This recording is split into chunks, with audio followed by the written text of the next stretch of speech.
Reviews, issue 4. Issue 4. We are reviewing Deadpool Kills the Marvel Universe Again from Marvel. But we're only reviewing it for the first time. Yeah. Yeah, we're not reviewing it again. We're just reviewing the book. It's called that again. Yeah. It's by Colleen Bunn and Dalibor Talajic. Gesundheit. It's from Marvel Comics. It's got a cover price of $3.99. And let's just dive right in. Okay, so this is Deadpool doing what Deadpool does. He's a mercenary, he's an assassin, and we've kind of discussed this at length over time that you want to see Deadpool kill people that you don't really want dead, kind of, sort of. You know, you don't want him to fight mindless goons. You want him to fight Wolverine. You want him to fight Hulk. You want him to fight Captain America, whatnot. And this is kind of that fan service, I think. Yeah. To see that happen and kind of keep it out of continuity. So, you know, Captain America's not dead, whatnot. One of the questions that we always get asked working here repeatedly, and I can't tell you how many times I've got asked, well, who in this fight, who would win? Deadpool versus whoever, you know, or Wolverine versus whoever, or Batman versus whoever. And books like this serve to kind of whet the public's appetite for those questions. And then, you know, go to the well and make Marvel more money by cranking out yet another Deadpool book, which is pretty much their go-to thing as of late. I mean, he doesn't just have a regular series. They can't be happy with that. They have to crank out book after book after book after book. And it gets tiresome sometimes. This one is middle of the road. That's how I say it, or that's what I think about it. It's just middle of the road. The art is interesting. There are certain points in the book that I think that it's funny. Of course, you expect that out of a Deadpool book. And it's laughable, and it's kind of mindless. It was a quick, short read. Yeah. Very. In the book, Deadpool runs around killing everybody under mind control from, I guess you would call it Hydra. AIM, I think. Yeah. You know, because AIM knows, or MODOK knows the key phrase, and you find out at the end that Red Skull's behind it, so it's kind of this weird amalgamation of villains who have managed to brainwash Deadpool into killing whoever they want dead. It's kind of, Don said earlier that it reminded him of Old Man Logan, and he's right. It is. They take him and they brainwash him, and in the middle of the battles, Deadpool thinks he's fighting bad guys, and he's actually killing, you know, the Uncanny Avengers, which is kind of weird. How does he manage, like, some of those guys that he kills, like, how does he manage to kill Rogue? I mean, it's off camera, so you really don't know. What? I guess you kind of just, it's like suspension of disbelief. You just kind of got to just go with it and say, okay, well, he kills Rogue, because they don't really describe that. Yeah. Whereas later on in the book, you know, he fights a bunch of gods, and it shows how he kills those. Which is pretty ingenious. It I will is. give him Yeah. that. Like, Deadpool thinks he's at a beach party, and he thinks he's holding up a volleyball, and he's showing all the gods the volleyball, and Hercules is kind of like, wait, I've been here before, I know this place, and then he realizes that, you know, Deadpool's holding up Medusa's head, and it's too late, Yeah. and they all turn to stone. And, I mean, he kills Thor, Loki, Hercules, Hippolyta. yeah, so on and so forth. And he kills the Uncanny Avengers in this book, and Yeah. there is a team of superheroes who are investigating what is going on, and Yeah, including Punisher, Cable, Moon Knight in his Moon Knight Detective guy. business suit, Yeah. trying best to summon. He reminds me of the Question in this book, I was going to say that. Yeah. Yeah, very question which that like. may be something they're going with. But And Jessica Jones. and Hawkeye. yeah, and But this Kate Bishop. Yeah, Kate. But the thing that Punisher's lines in this book are pretty funny. I should have wore my Punisher shirt for it to review this book. You know, he kicks through a door and is like, "All right, dirtbag, on the floor." And Moon Knight's like, wait, it's okay. We don't know if Deadpool's really the guy that's doing all this. And Punisher's ready to kill him, which is, I think, funny. Yeah. So you have this group of heroes that are investigating all these murders, and and this is kind of a secondary story underneath the, you're watching Deadpool kill off all these people, and he's getting like assignments from all these high-level people in Nick Fury. He gets a phone call from Nick Fury. All these people are telling him, good job, Deadpool. Hey, come join my team, Deadpool. Yeah. I saw what happened to your team. Come join my team. So he's like getting invited to join all these teams, and then he's getting secret assignments from who he thinks is Nick Fury, but later toward the end, there's a reveal. And there's a reveal at the end, and it's a throwback to a Marvel storyline called Acts of Vengeance, and this goes way back to like 88, 89, 90, somewhere in there, where a bunch of supervillains are tired of getting their asses kicked repeatedly by all the heroes, and so they all band together in a well thought out scheme, because you've got like-minded people like the Red Skull and Magneto hanging out together, because that's a thing. Doctor Doom and Abomination, whatever, and that's sort of what it throws back to. It's a throwback book to, like we said, two other Marvel storylines, Old Man Logan and Acts of Vengeance. But overall, I would probably give this a Bronze Age.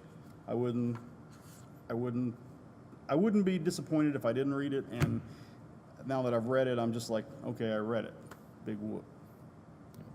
I wouldn't recommend it to anybody unless they were like, I love Deadpool. I want to see Deadpool kill Wolverine. And, so on and so forth. And then I'd say, well, this is the book for you. Yeah. The story's relatively interesting. There's a lot of, like, say, pulls from older storylines and stuff like that. The whole, we know brainwashing has always been a thing. Oh, why'd you do that? Well, I was brainwashed. So if you like Deadpool, you'll really probably like this. It's a quick read. It's a fast read. It's a fun read. It is funny. I guess for the laughs, I guess it's worth the $3.99. It's Deadpool. So if you've read a Deadpool book, you've probably read this. So if you like dick and fart jokes, this is the book for you. Yeah. So I'll go silver. All right. I'm not overly fond of Deadpool, so I guess... dick and fart jokes. Or dick and fart jokes. I guess I'll give it a bronze. I like the way that they went back and forth between art styles to convey what's going on in his head. Yeah. But outside of that, I don't like reading books about superheroes killing superheroes. I agree. So, I agree. Yeah. And I think one thing that you said just made me think of it. For too long now, Marvel's been in the mindset of the kind of the Civil War mindset of this hero fighting this hero and fighting this hero, and this is just another sad chapter in that. Let's get beyond that and tell some innovative stories and not rehash and republish things that have been going on for 10 years. All right, for our second book we read this week, it was a comic called Sacred Creatures by Pablo Raimondi, and the art was also done by Pablo Raimondi. With inks by Claus Janson, yeah. So this book was very interesting and confusing all in one swoop. It's a very thick book. $4.99 is an appropriate price. There's almost no advertisements in it, so it's all story. As far as the story goes, it appears that there are a bunch of gods trying to kill each other off, and they're taking puny little mortal people and kind of preparing their life in a way so that they are willing to do anything to get their life back on track. The main character in this book is a young man whose girlfriend is pregnant.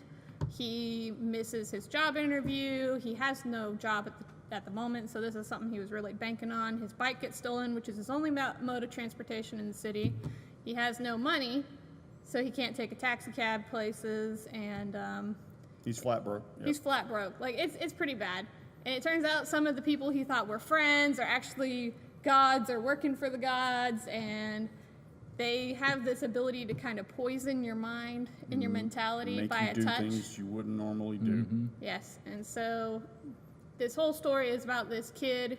Well, he's a young man, but this guy who he's probably like grad school age. Yeah.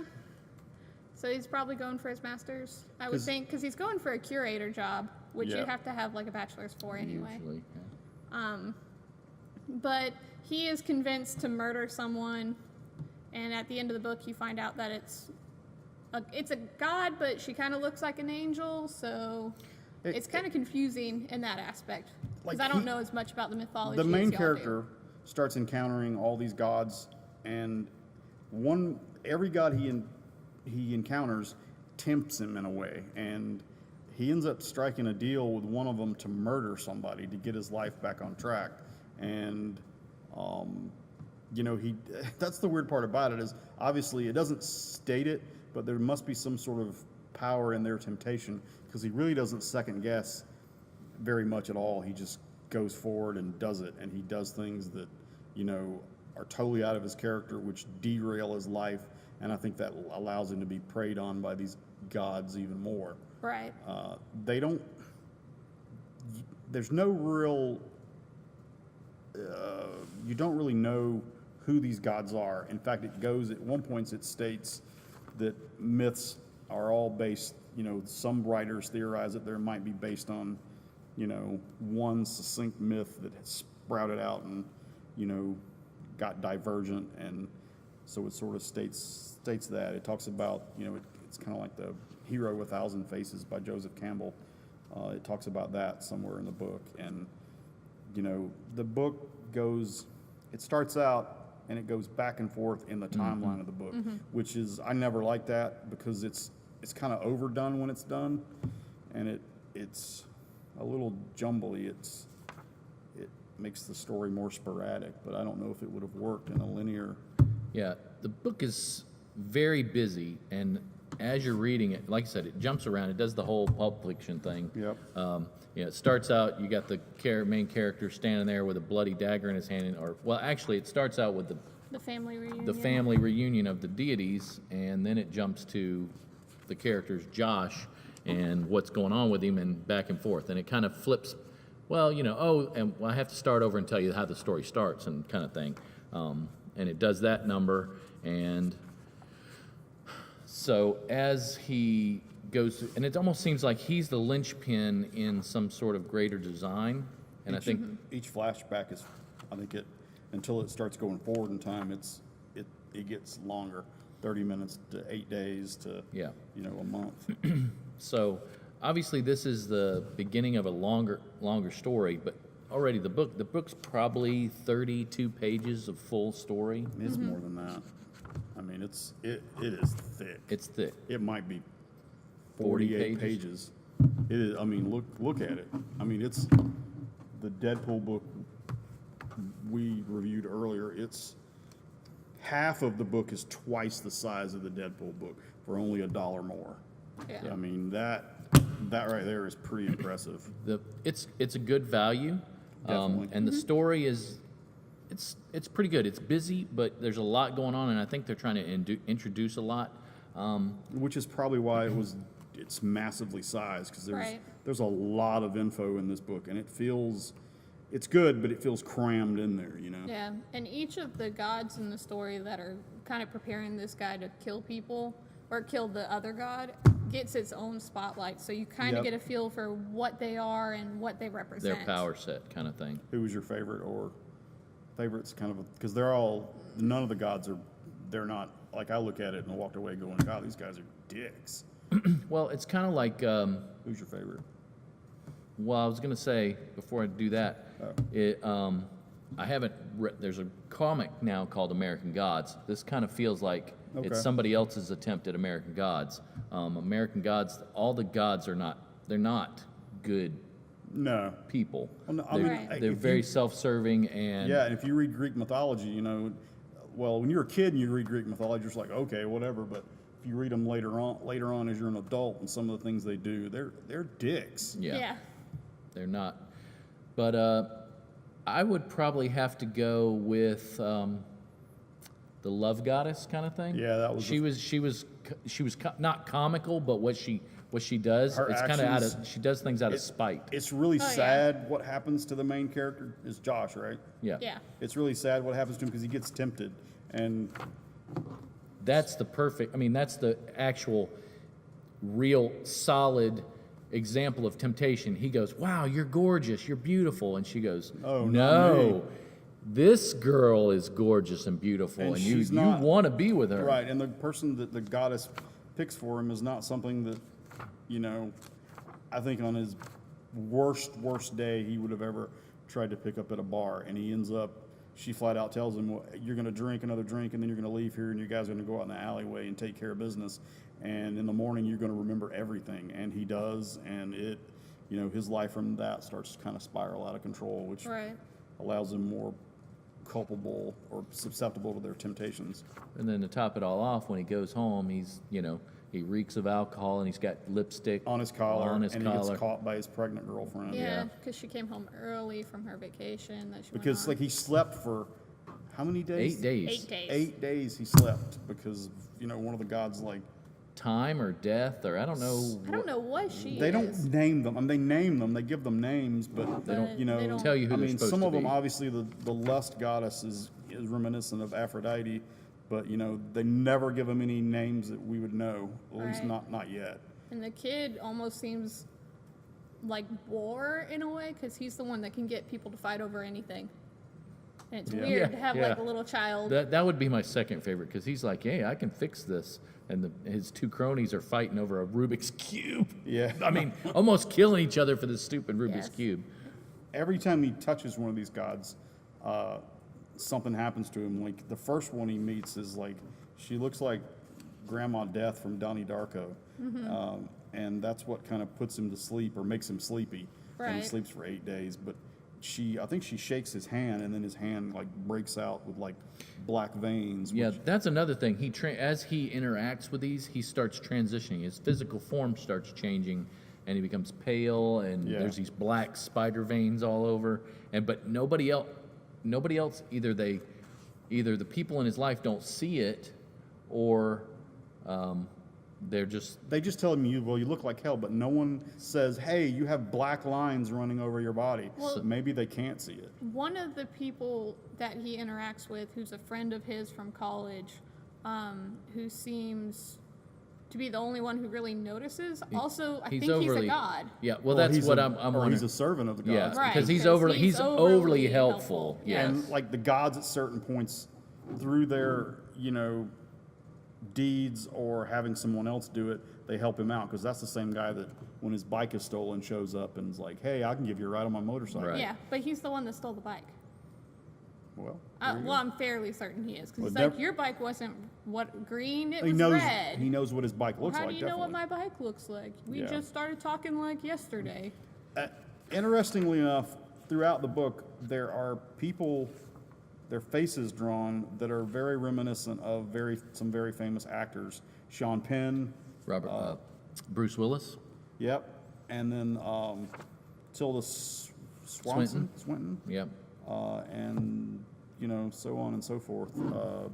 The black guy from Amistad and Guardians of the Galaxy. Guardians of the Galaxy and Gladiator, he is one of the gods in it. And these faces are sprinkled all throughout. There's probably more that, you know, I'm missing. No, I 'cause- didn't see Bruce Willis in the beginning. yeah, but I mean, the book is long and it's good. Yes. So I'm curious to see what happens with this. I mean, this intrigued me enough that, I would definitely pick up the second issue. yeah, Maybe the second issue is, I wonder if it's going to be the same size. I don't know. if it is, it's again, it's an It's- outstanding value. It's definitely the best value I've seen in a long time. In a day of 12 pages of story for $5.99, this Yeah. book is $4.99, and it's like I say, it's 6 times what a normal See, comic they don't book even is. put the page numbers on books anymore, so you don't really know. I think they're about at 20 or 22 pages Yeah, of I mean, this story. Plus, this book is thin. I mean, but it's your normal average book, but this one is not. I mean, it is at least, it's magazine size almost. yeah, it's thick. It's like an annual. Yeah. It doesn't fit very well in a regular current size comic bag. It would fit nicely in a silver, Yeah. which is what I'm giving at a Silver Age. Silver Age is what I would give this book. It's good. I'm going to pick up the next issue and read it. I think I liked it. That's it. Yeah. Period. Okay. I like this book too. I'm going to give it a silver. It's a great value.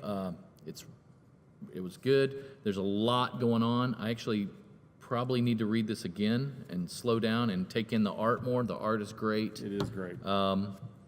The story's pretty good, but there's a lot going on, so it might take 2 reads to actually get it all and see all the It's kind of cool to try to go through and pick all the faces out. I thought that's pretty ingenious. Complex story. Yeah. So. I'm actually going to give it a golden age. Whoa. I actually really enjoyed it. I thought the fact that it was $5 with lots of story, an intricate amount of story. They gave me just enough detail on each character for me to enjoy and appreciate them, but not so much that I felt like I was being bogged down. The art is really good, and I like that there's still intricate details hidden in there that I have yet to catch. Yeah, and the story's intriguing. It dragged you in, and it left you. Well, I mean, the story ends with you actually seeing the complete picture, and it makes you want to read some more. It makes you want to know what's going on. So. Yeah. Well, there you go. Hit the like or subscribe button. Yep. You know. Thanks for watching this video. I hope we're making it entertaining. But like she said, go ahead and hit the like or subscribe button and leave a comment. Leave a comment here. Yeah. Apparently on Dawn's head this time. Yeah, and we'll see you next week. Thanks a lot.